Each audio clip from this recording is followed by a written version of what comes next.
Predict, pick, and prevail in your fantasy football leagues with Nick Giacobbe and Nick Cap. From breakouts to busts, superstars to sleepers, these are the guys that will help you achieve fantasy glory. This is the PrimeTime Fantasy Podcast. Welcome everybody to Season 2, Episode 39 of the PrimeTime Fantasy Podcast. We give you our predictions, our picks, with the hopes that we help you prevail in Week 7 and the rest of the 2022 fantasy football season. I'm your host, Nick Giacobbe. Joining me is Nick Cap. Nick, we had a hell of a matchup this week. Just can't tell you guys who won. Yeah, we'll update you Thursday. As of now, I'm projected to win, I think, by 6 points. Do I have a Bronco going? I forget. You have Josh Palmer. I have Justin Herbert. Yeah, and Nick yeah. By a little bit. I think I'm up 15, and he has Herbert, I have Palmer. So we'll see what happens. A lot of my matchups are up in the air, so we will see what happens tonight on Monday Night Football. But if you're listening to this show, it's a Tuesday. It's a waiver wire Tuesday. Technically, you got to set your waivers by tonight. That's why you're listening to us. A lot of players we're going to talk about that could be available on your waiver wires. A lot of players that you may want to send to the waiver wire. Some injury news that we got to talk about. Some big stuff has definitely happened in the past 24 hours, and we're going to discuss all of it and fill you in on all the biggest news of the week. If this is your first time listening to us, thank you so much. We do this show on Mondays, Tuesdays, Thursdays, and Fridays. You can either listen to the show just with audio, or you can listen and watch the show on our YouTube channel. If you'd rather just listen to the audio version of the show, it's available on all podcasting platforms, iTunes, Spotify, Google Podcast, Anchor. If you're on Spotify or iTunes, please give us a 5-star rating and a review. We really would appreciate that. Like we said, if you would rather watch and listen to the show, go to our YouTube channel, PrimeTime Fantasy Podcast. If you're watching this video, drop a like. We'd appreciate that. Hit that subscribe button. Hit the little notifications button. We'd appreciate all the love that you guys can show us. YouTube's also one of the destinations that you can find our live shows on Sundays, 8:30 a.m. Eastern Time, every Sunday morning, YouTube, Facebook, and Twitter. Our Facebook is PrimeTime Fantasy Podcast. Twitter, Instagram, and TikTok is PrimeTimeFFPod. Going to start off with some injury news and some updates. First off, the initial report on Hollywood Brown this morning is that they feared that he suffered a season-ending foot injury. It's not the case at the moment. As of right now, it seems like he has a non-surgical fracture in his foot. It looks like it's going to take him out for about 6 weeks. It's a tough situation for the Cardinals and for Hollywood Brown owners, as the Cardinals just had Hollywood Brown for 6 weeks, and Deandre Hopkins is coming back this week for Thursday Night Football. And now they lose Marquise Brown. So from a Cardinals standpoint, this sucks. From a fantasy standpoint, if you had Hollywood Brown, I think he's been a top 15 wide receiver, I want to say, on the season. Top 10. I'm going to look right now on ESPN just for the hell of it. 1, 2, 3, 4, 5. He's 5. He's 5. You're losing the 5th best receiver right now in fantasy football in terms of points. I don't think it's in terms of average, at least. The average is probably a little bit lower, but in terms of points, you're losing a really good fantasy wide receiver that's been very productive, and a guy that I pegged before the season to have a really productive fantasy football season. So, Nick, what do you think this means for Hollywood Brown owners, and if you're a Hopkins owner, what do you think this really means for the fantasy football landscape? So I know there's a bunch of other news about the Cardinals on here. I think whoever gets the Cardinals situation right is probably going to win the league. I say that because their high-power offense put up a lot of fantasy points, and we're going into Week 7, and you pretty much have to prepare for them like you were going into Week 1 of the fantasy football season. You don't know if you assume DeAndre Hopkins will assume the wide receiver 1 role, but he has not been with the team. He's been suspended. So that's a tough situation. Now they trade for Robbie Anderson, who I assume they'll try to work into the Marquise Brown type of role, and we'll split it with Rondale. It's going to be tough for him to play this week, though. It's going to be such a tough, week by week, it's going to be a tough decision. I think this is a big waiver week for those Cardinals guys, because I do think if you get it right, you have a very good chance to, dominate these next 6 weeks, because there's a lot of fantasy points from Hollywood Brown that are now going to be redistributed amongst that team. Here's the other tricky thing. I don't think you drop Hollywood Brown, especially if you're a good team. However, he's missing 6 weeks, right? Then their bye week is week 13. Then you're into week 14. That's probably the last week before your fantasy football playoffs. So you basically don't have Hollywood Brown for the rest of the regular season. Now, if you are a very good team, if you're already 5-0, 6-0, he could be 6-0. I don't hate trading for Hollywood Brown. Don't give up the farm, but if you think you have a really good shot at already making the playoffs, I don't hate it as a trade target. I agree. This isn't an ACL injury. It's a break. I don't think it's going to affect him, coming off the injury. So, aside from that, DeAndre Hopkins gets a major boost. And if you drafted DeAndre Hopkins, you probably are going to have a really good shot at winning your league now, I think. I think it was already a steal getting him late in the drafts, but I don't think Hollywood Brown's role is going to change. I think he was going to be the Cooper Kupp. I think he was going to, eat up a lot of targets. I like to compare these two to Mike Evans and Chris Godwin, where Evans will probably get a lot of those touchdowns, but he's only going to get you 40 yards a lot, some weeks. Whereas Godwin, I think, is good for 7 receptions and 90 yards. So I think you're losing that Chris Godwin player, which is Marquise Brown, and you still have DeAndre Hopkins, but now he's going to eat up a lot of those targets. So if you have DeAndre Hopkins, kudos to you. You're probably going to have a really good second half of your season. Let's talk about some more Cardinals. Robbie Anderson got trades at the Cardinals. Do you like this move? I do think so. I wouldn't have liked it if it weren't for the for the Hollywood Brown trade. Like, I think he would have been fantasy irrelevant, but I do think they only made the trade because Hollywood Brown went down. And I think that they see him as a player they can plug into that type of role. Like, let's not forget, Robbie Anderson had a top 20 season when he was a New York Jet with Sam Darnold. Baker Mayfield was really, or even Sam Darnold in Carolina and Matt Rule, like, the whole coaching staff, the whole situation, it never worked for him. He never had any chemistry with anyone over there. He never seemed to fit. He didn't like Baker coming in. He left the New York Jets to get away from Sam Darnold. They bring Sam Darnold back in, right? Like, Robbie never really had an opportunity over there, especially being the wide receiver too. And for this week, we don't, like, they already said he's going to have a limited role week 1. And then they get a 10-day break to go try and work him into that lineup. I think it's a good opportunity. I think he's someone you can stash for this week and try and see what happens. Is he my number 1 waiver wire target? No, we'll get into that later. But I do think he does have some upside because he is still a talented player. It's just he hasn't really had the opportunity to showcase it. All right. Another one we have here, James Conner with a rib injury, did not practice Monday. And I'm not sure. I don't think they did actually practice today. I believe with the Cardinals and the Saints, they're able to give designations as to who would have practiced. And as far as we could tell, that they say estimated. So James Conner was not going to practice with a rib injury. Eno Benjamin would have been limited with a foot injury, which would have been new. Kingsbury also doesn't expect Darrell Williams to play in week 7. So it could be another Eno Benjamin week. You picked him off the waiver wire. This could be another week where you could play Eno Benjamin. Carson Wentz, he has a broken finger. I think it's his pinky, I want to say. It's his pinky or his ring finger. I forget which one it is. I don't know why I just looked at my hand for that. He's going to be out 4 to 6 weeks. Could go on the IR.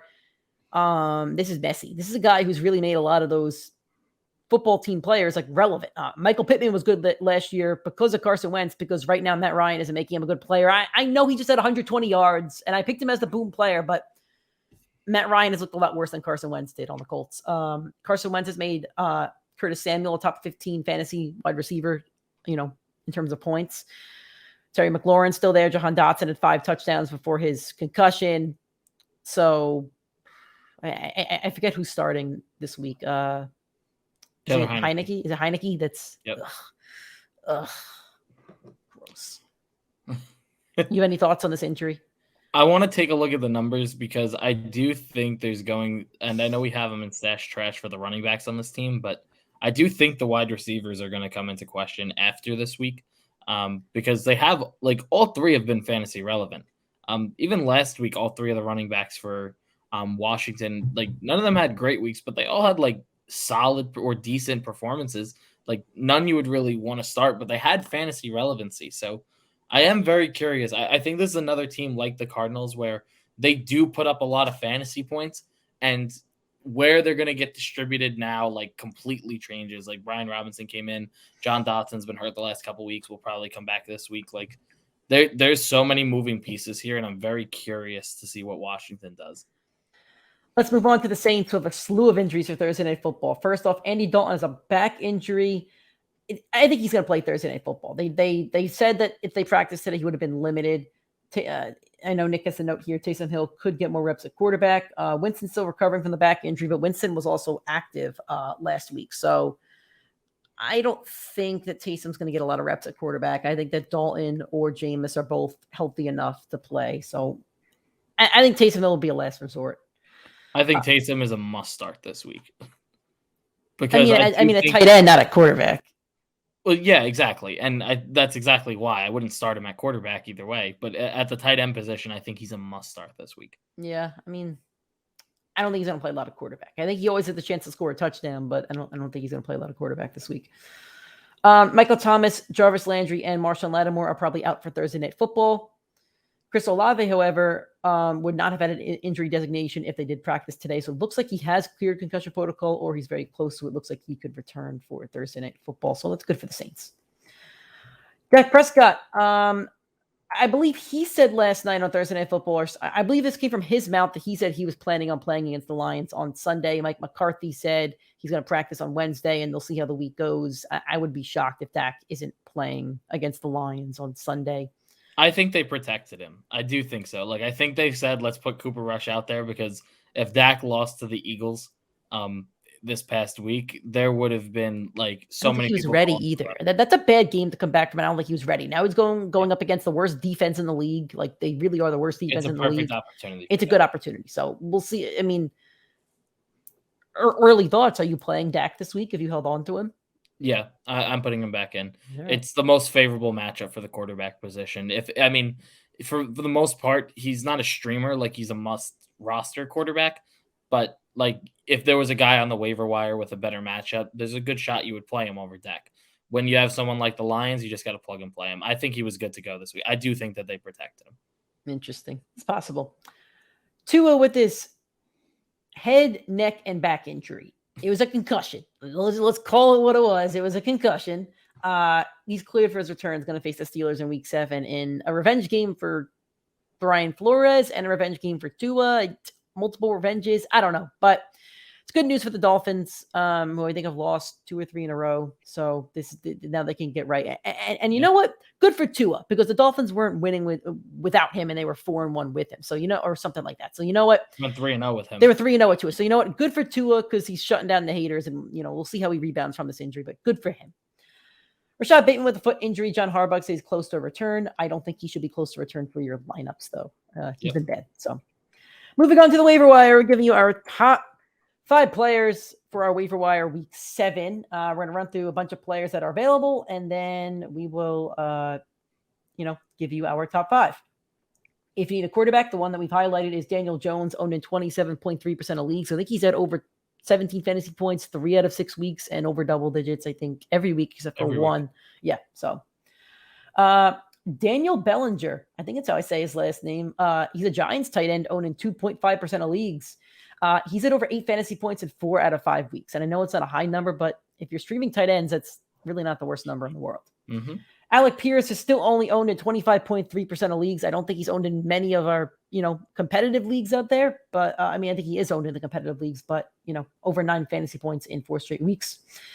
Kyron Williams on the Rams. He's not owned in a lot of leagues. I don't even have the percent here. However, there's rumors that he was going to have a big role in Week 1 before he got injured, coming off the IR now. Obviously, Cam Akers. We don't have that. We should have put that in the notes. Time out here, because Sean McVay said they are looking to trade Akers to a team so he gets a fresh start. We should have had this in the notes. I put him in stash trash so we could have that conversation. Okay. We're going to save that then. Okay. Yeah. But anyway, Kyron Williams might be a sneaky pickup there on the Rams. Jameson Williams, he's only owned in 22% of leagues. He's the rookie for the Lions. Dan Campbell had said 2 weeks ago that the team will wait until after the bye to designate him for a return, meaning he could be good to go this week. Robert Tonyan had, I think, 10 receptions, 72 yards this week. He's owned in 27% of leagues. Rondale Moore, I think, had double-digit fantasy points, owned in 45% of leagues. New Cardinals wide receiver Robbie Anderson owned in 30% of leagues. Kenyon Drake owned in 3% of leagues, was the leading rusher for the Ravens. And Odell Beckham Jr., who is doing the same thing that we are doing right now, not playing football, owned in 12% of leagues. So, Nick, I don't know if you want to just do your top 5. You want to run through a couple guys. I know you added some, I added some, so I'll give you the floor, and you could take this however you want to. Sure. I'll go through the few that I am very high on this week. I think I think this is a big go win your league week, especially for your top teams. I think that the top 3 guys that should be picked up, rostered in every single league as of this week should be Jameson Williams, Alec Pierce, and Rondale Moore. I think those are the big 3. I think all 3 of them have massive upside over the next 6 weeks, the rest of the season. I'll go through each of them individually. Alec Pierce has been a monster, has already established chemistry with Matt Ryan. I know we were concerned about Matt Ryan, and we didn't really like Matt Ryan for fantasy, but he's putting up a lot of yards. He's getting the ball down the field. They're just struggling to find the end zone consistently to the receiver position. So if they can get that going, if Matt Ryan can get that going, Michael Pittman and Alec Pierce, that's a dynamic duo right there. Like, they're both very, very good. And I think Alec Pierce has a lot of upside in a very weak division for the rest of the Russell year. Wilson should have went to the Colts. He should have went to the Colts. He would have won that division for the rest of his career, and he could have leaned on 23-year-old Jonathan Taylor. Yep, 100%. I'll tell you what's right. Let's ride. Number 2, I have Jameson Williams. I think he is an absolute monster. He is a speed demon, and the Lions are starting to get a little bit stagnant on that offense. They're going up against the Cowboys this week. It is a very brutal matchup for that team. It's a very, very brutal matchup for that offense. They're coming off a goose egg and then going into the bye week. I think that they need to switch it up. I think they're going to look to switch it up, and Jameson Williams is going to be that switch. Dan Campbell already said that he is going to designate him for a return this week. I think they use a lot of draft capital on a guy that they didn't think they'd have for 6-7 weeks. I love Amon-Ra St. Brown. I'm one of the biggest fans of him in football. But let me tell you something. When you have a monster receiver like that and you use that kind of draft capital, it says something about that receiver. Take a look at the Jets. Elijah Moore looked very good after his rookie year. The Jets had no problem trading up or using their second overall pick, their second first-round pick, a top 10 pick on Garrett Wilson, and look at what it's done to Elijah Moore. I think there's a lot of upside in Jameson Williams taking over and being a real bell cow on an offense that's going to have great game script and was averaging the number 1 points per game in football up until the New England Massacre. And number 3, I got Rondale Moore. Rondale Moore has been electric over the last 3 weeks, and now Marquise Brown is gone. Rondale Moore is going to be the receiver that takes over the Marquise Brown role rather than DeAndre Hopkins. I do still think that DeAndre Hopkins is going to be big third down plays, go for the first down, go for the touchdown. I think Rondale Moore is getting them down the entire field. Just a quick note, because I was right on the Antonio Brown thing 2 years ago when he signed with Tampa. I picked him up that week on the waivers. I think this is the week we're going to see a lot of the buzz about Odell Beckham Jr. The reports from the Rams were that they are going to make one last offer for Odell Beckham Jr. They said it last week on Wednesday. This week they are on bye. This is the week they're going to reevaluate that offense. I would not be surprised if by next week Odell Beckham Jr. is officially signed with the Rams. The one part that's really annoying about him is he is injured, so you still can't put him on the IR, on your IR spot on your team. He is only listed as questionable because teams technically can't rule him out because he's not on a roster. I do think he is going to be a Ram by the time next week's waiver wire rolls around, and I don't think you'll be able to pick him up at that point. How could he not be a Packer? They need him. The Rams don't even need him. They have Allen Robinson and they have Scarborough. They do need him. This was their first good week of moving the ball down the field. That's not a wide receiver problem. That's an offensive line problem. That line is horrendous. Just some quick stats for Odell, because I remember them off the top of my head. Over the 8 games that he played, the 8 regular season games, he put up 5 touchdowns and close to 500 yards. I had him in like 2 or 3 leagues. He was great. I'm not debating that at all. He was pretty much a league winner at that point in that Rams offense, and he is going to assume the same exact role that he did last year. I do want to make one note here, Nick. Can you, while I'm talking, check every league that you are in and check where Jameson Williams is available? I just went through all 5 of my leagues and he's not available. I know he's only owned in 22% of leagues, but I'm curious as to how many leagues he was actually dropped in. He's not available in our league, so you don't need to check that one. I agree with Nick. I see him available in 2 of my leagues so far, so he's actually in my competitive leagues as well. Interesting. All 5 of my leagues are pretty competitive in there, and one of the rosters is really small too, so it surprised me he wasn't even available there. Anyway, I agree with Nick's top 3. I'm not as high on Odell as Nick is because I want to see where he goes. And even if he goes to the Rams, like, they haven't made the effort to get Allen Robinson involved. It's the Cooper Kupp show. Stafford looks horrendous, and the line isn't going to get better with Odell Beckham there. So it just doesn't attract me as much. I think that hurts Allen Robinson more than it actually helps Odell. I think if you need a quarterback, Daniel Jones is the guy to go. If Trevor Lawrence isn't there, I think he's another good pickup is Trevor Lawrence. And lastly, Kyron Williams. We've seen the Rams backfield ride the hot hand and, other runners get involved. And I don't think they're sold on Darrell Henderson. If they really like Kyron Williams and he gets some touches and, he produces, I think he can be a very sneaky ad. I'm not saying he's going to produce this week, but if you have the roster spot and you really want to pick somebody up, why not? So that is our waiver wire for this week. Hopefully you get the guys you want. And now to drop those guys, you have to send somebody to the trash. This is going to be stash or trash. We're going to go through some players that haven't been producing. Maybe they've been losing some value. We're going to tell you that you should keep them on your roster or if it's time to send them to the waiver wire. Let's start out with every Packers wide receiver. I highlighted Romeo Dobbs, who's owned in 60% of leagues. Are you keeping any Packers wide receiver on your roster right now? I'm keeping Allen Lazard and Romeo Dobbs. As I've said for weeks, I do think the Jets are an incredibly tough matchup, and they still do have more matchups against the Lions and the Bears this season. I do think they're going to be playable, but they're going to be matchup dependent. They will not be must starts every week. They should be in our both those guys are pretty much flex options for this season. I can't see either being locked and loaded. Yeah, I'm with you on that. What about Jets wide receivers, highlighting Elijah Moore at 68%, who is not happy with his production at all, according to his tweet after the Jets had their best start in like a while. So I saw one tweet about this, which made me kind of flip on the Elijah Moore situation. They've had 4 different locker room issues so far this season, with players, with coaches, with rivals, like things like that. And the following week, every single one of them has come out and performed. There was an issue with Kyron Williams this past week. He put up monster numbers. There was an issue with a cornerback. He winded up getting more playing time, winded up being a shutdown slot corner. So the Jets are making conscious efforts to kind of please the players that are upset. I am willing to stash Elijah Moore for one more week. I'm willing to cut the rest, including Garrett Wilson in a non-keeper dynasty league. But you wouldn't cut Elijah Moore for either of those 3 waiver guys? I'll give him one more week, and then I will make the decision. But you're not going to be able to make that's that a little bit of decision my next week. fandom talking. Well, throw the fandom aside. If Alec Pierce is on your waiver wire and you have Elijah Moore and you're 3-2 right now, are you not? You're 3-3. If you're 3-3, you're not picking up Alec Pierce. You're keeping Elijah Moore. I will keep Elijah Moore. All right. I would drop Elijah Moore for those top 3 waiver targets. Don't drop him just to drop him, but if you get somebody with a lot of value right now, go and get him. Because and my other gripe is that the Jets are a winning team, and it's a winning team. They actually are a winning team right now. They're a running team, and the run game looks spectacular for them. And I just don't see them ever going to Zach Wilson this season and saying, hey, go throw 30 balls and let's see if you can get 350, 400 yards. I just don't see it happening. It's not a knock on him, but that's the role that he's playing right now.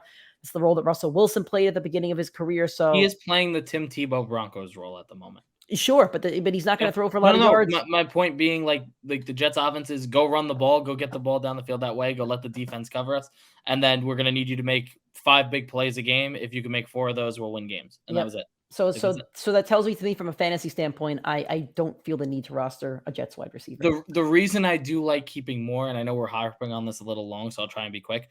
Down the stretch of the rest of the season, they get another matchup with the Dolphins. They have the Bears, the Jaguars, and the Lions. So a lot of very favorable wide receiver matchups down that stretch. Yep. How about George Pickens at 58.8%? I'm still willing to roster him. This past week, he still had 7 targets. The 2 prior weeks, he combined for like 150 yards. Like they're starting to use him more on that offense, and they've just had a slew of tough matchups. Like they're going to get an easier schedule eventually. What about Michael Gallup, 50%? I'd be willing to cut him for any of the receivers that we talked about, but he is rosterable. I wouldn't cut him just to cut him. Marquise Valdes-Scantling at 57%. This number is absurd. Yeah, it is absurd. This is an absurd number. Like what value do you see with this guy? They see Kansas City. They see Kansas City, but like, cut him. Yep. DJ Moore at 94%. You take the name away from this dude, and yuck. I mean, the game logs are 8, 13, 2, 12, 10, 3. Yuck. Roster because there's a good shot he's traded. After he's traded, go trade him away. Now, if he's not traded by the trade deadline, do you cut him? Well, let's assume his average per game right now is 8 points. Let's say the average doesn't change and he's not traded by the trade deadline. Are you cutting him? Like I said, depends on who's on the waiver. Like I can't just. He's still too talented to cut him just to cut him. All right. James Robinson, 87%, 3 straight games under 7 points, and he's been outscored by my guy, Travis Etienne, in all 3 of those games. Same thing, wouldn't cut him just to cut him, but if there's one of those, I do think Alec Pierce is a better play week to week. I think Jameson Williams, once he gets rolling on that offense, Rondale Moore over the next 6 weeks. Unless Etienne goes down with an injury, I don't think you'll trust James Robinson for now. I think the issue also is that the running back position is so thin. Like I'm in a league where I just had to play Rachaad White. Like I played Etienne and Rachaad White. Those are my 2 running backs this weekend. As long as Cortland Sutton scored 3 points last night, I won. By the way, if I didn't get Deion Jackson because I have Dameon Pierce on bye and against you, I would have been playing Tevin Coleman. So you have to keep James Robinson due to how thin the position is, unless you have like 5 running backs. But still, you can't be comfortable playing him. Darnell Mooney, he lives on this list. 66%. 2 out of the last 3 weeks, he scored over 13 points. I mean, he did come off his highest target game, so I'll give him that because he did have 12 targets, and Justin Fields in that offense threw an extraordinary amount of time. He still plays the Lions twice, I think. So let me ask you this. Over the next 3 weeks, are you going to play him against New England, Dallas, or Miami? Probably not. Maybe Miami. Then you get Detroit and Atlanta, probably. His championship week is at Detroit. That's going to be the biggest question on the Darnell Mooney, does he have the Lions twice in the playoffs? No, once. He has Philly, Buffalo, and then them. So you're not playing him. Man, ouch. All right, I'm telling you this. I thought he had the Lions twice for a second, and I was going to say he was going to be the league winner this year, but it's not happening. We are going to lose fans of the podcast over that playoff span because of Darnell Mooney. Whether we say bench him or start him, it's going to happen. Anyway, I would keep him for now. Unless your roster is super duper talented and you could get Alec Pierce and drop him, but I think you have a guy you could probably drop before him. Okay, sorry for the dead audio. I had to yell at my dog for a second. All right, how about we go to Commanders running backs? Gibson had 8 points, and I think Brian Robinson had 10 with a touchdown. He had 12. McKissick did not score a lot. He got bailed out. Robinson did get bailed out. Gibson would have had the high, and I think Brian Robinson is the one I'd want going forward. However, I almost can't form a take here because I think I want to keep them all for 1 week and see what happens with a new quarterback and stuff like that. The Packers just got gashed by Breece Hall, and the Packers have gotten gashed by a lot of running backs so far. So I think I want to see what happens in the next week or two, because with a new quarterback means a new team, means everything's changed over there. And with the position so thin, I just traded for Antonio Gibson when I got Jefferson. I'll certainly keep Gibson. There's another league where I have McKissick, and my team is pretty bad, honestly. So I kind of feel like I have to keep McKissick. So unless you can replace the running back, I think the position is too thin. So I would cut J.D. McKissick for pretty much every single player we listed for the waiver wire segment, including Kenyon Drake and Robert Tonyan. I think they're more rosterable than J.D. McKissick. But I have a bold take, and I think the Commanders, they don't like their quarterback situation. They do like the top of that draft board. I think they're going to blow it up a little bit before the trade deadline. I would not be surprised if Antonio Gibson goes on the move to Buffalo or the Rams. I hope so. That'd be wonderful for Nick's fantasy team. That's the one I'm kind of eyeing. I could see Antonio Gibson in a Rams uniform. I could see Sean McVay seeing the pure runner that we all saw 2 years ago and hasn't been properly utilized by. He hasn't been bad, but that's the thing. I don't think he's been bad. Good with what he's been given. He hasn't been given the keys to the sports car yet. He also doesn't run super hard to finish runs, but not many running backs do. So I can't really knock him for that. Not everybody's Marshawn Lynch. That's just the reality of it. So I'm going to jump down the list here, Nick. Let's jump to Cam Akers because we're talking running backs. I don't think you could cut Cam Akers. Somebody cut him last week in one of my leagues, and I was really upset that I couldn't get him because I don't know what my record's going to be, but I was 5-0, and I'm really upset I couldn't get him because the waiver order is, I guess, still on Saturday. I'm still the last in the waiver order, and I think if you Cam Akers and he goes to a different team, I think you're getting handed a pretty solid running back. He needs a change of scenery. clearly went into this year and something was up, whether it was the coaches didn't like his practice or whatever. Like, I don't know exactly what happened with him, but he clearly needs a change of scenery. And I think at the trade deadline, I don't think McCaffrey gets dealt. However, I think Cam Akers or Gibson, like you said, could be trade targets. And I think whatever team gets them is probably going to be a better situation and team for them. And they could be fantasy league winners at that point. My opinion on Cam Akers is not going to change. There's two people phenomenal at evaluating running back talent in this league. It is Kyle Shanahan and Sean McVay. Sean McVay is one of the easiest going coaches in the NFL. If you have a personal problem, if you have issues, like, he will deal with it and he will do what he has to do to make sure you work. If Sean McVay cannot make you work outside of Kyle Shanahan, there's no other coach in the league that's going to make you work.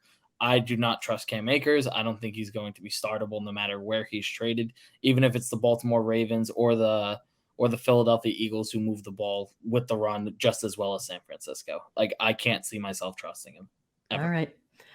How about his league mate, Allen Robinson, who had 17 fantasy points?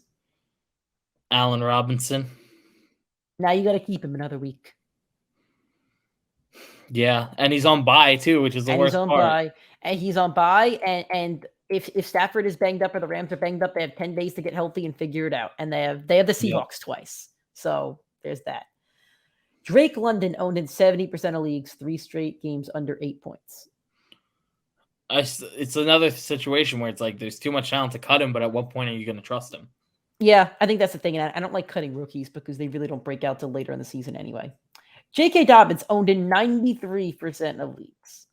I'm not cutting him, but I don't think you could trade him for much, and I would try and see if anybody is interested. Go gauge interest. Yeah. Like, I would go trade him for like an Antonio Gibson, because I don't think J.K. Dobbins will get traded. But if Kenyon Drake's out touching you and out executing you, like, you're not bad look. You're washed. He's not good. He's not good enough.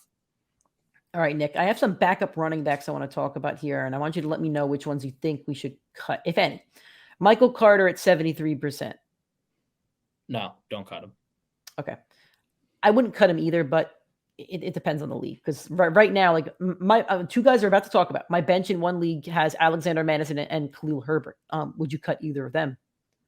So can I go through all 5 real quick? Sure. So the 5 backs are Michael Carter, Alexander Madison, Khalil Herbert, Chase Edmonds, and A.J. Dillon. 5 backup running backs that are all owned in 50% of leagues or more, except for Madison's at 38. So I'll go through them quickly. Carter, I would not cut. Breece Hall looks phenomenal. Carter has looked phenomenal as well in the role he's been given. If Breece Hall goes down and he's taking a lot of hits, they're giving him a lot of usage. It's very likely he misses 2-3 games this week. And the Jets are still running the ball at this volume. Like, Michael Carter is a must start those weeks. Alexander Madison, Khalil Herbert, you drafted, and A.J. Dillon, you drafted all 3 of those guys to be handcuff running backs, or you drafted them to be someone else's handcuffed. You can go if you don't like them sitting on your bench, go leverage them in a trade for the guys that own those running backs. End of story. They're not worth cutting. They have that kind of value.